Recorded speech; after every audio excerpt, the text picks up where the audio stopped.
नमस्कार दर्शकवृन्द, राजनीति न्युज नेपालमा तपाईलाई हार्दिक स्वागत छ। देश अहिले निर्वाचनको सङ्घारमा छ। एकातिर मतदाता सहभागिता बढाउने तयारी, अर्कोतिर सुरक्षा चुनौती र राजनीतिक प्रतिस्पर्धा चर्किँदै गएको अवस्था छ।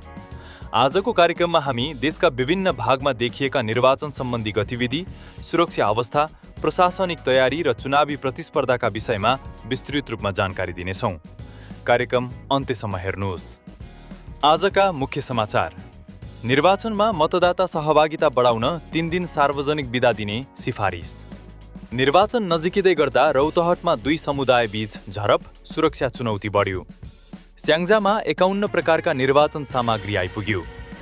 धादिङ 1 मा नयाँ उम्मेद्वारको प्रवेशले चुनावी प्रतिस्पर्धा रोचक। हनुमन्ते करिडोर, पीडितलाई क्षतिपूर्ति दिने सरकारको प्रतिबद्धता। चुनाव नजिकिँदै गर्दा दलहरूको रणनीति र प्रशासनिक सतर्कता। अब समाचार विस्तारमा। आगामी निर्वाचनलाई लक्षित गर्दै निर्वाचन आयोगले मतदाता सहभागिता अभिवृद्धिका लागि निर्वाचनको दिन अगाडि र पछाडि गरी 3 दिन सार्वजनिक बिदा घोषणा गर्न सरकारलाई सिफारिस गरेको छ। आयोगका अनुसार कामकाज, रोजगारी र यात्रा व्यवस्थापनका कारण धेरै मतदाता मतदानबाट वञ्चित हुने अवस्था देखिँदै आएको छ। सार्वजनिक बिदा भएमा ग्रामीण तथा शहरी दुवै क्षेत्रमा मतदान प्रतिशत बढ्ने र विशेष गरी युवाको सहभागिता उल्लेख्य रूपमा वृद्धि हुने विश्वास आयोगले व्यक्त गरेको छ। यस विषयमा अन्तिम निर्णय भने नेपाल सरकारले गर्नेछ। निर्वाचन नजिकिँदै गर्दा रौतहट जिल्लामा 2 समुदाय बीच झडप भएको छ। सामान्य विवादबाट सुरु भएको घटनाले एकाएक तनावपूर्ण रूप लिएको स्थानीय प्रशासनले जनाएको छ।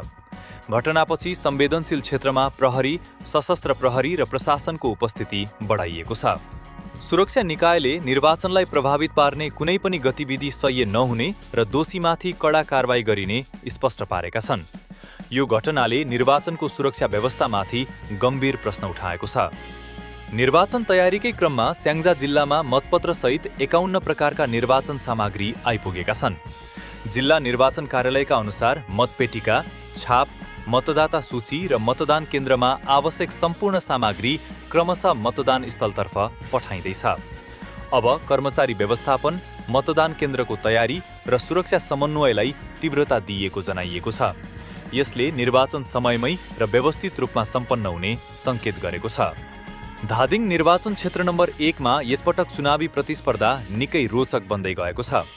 परम्परागत रूपमा अनुभवी नेताहरूको वर्चस्व रहेको यो क्षेत्रमा नयाँ उम्मेद्वार आशिकाको प्रवेशले चुनावी समीकरण परिवर्तन भएको विश्लेषण गरिएको छ।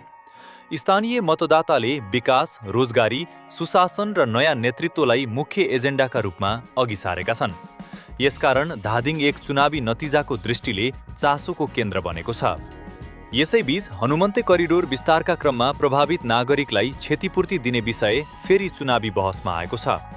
महेश बस्नेतले प्रभावित नागरिकलाई उचित क्षतिपूर्ति दिइने र सरकार यो विषयमा पछि नहट्ने स्पष्ट पारेका छन्।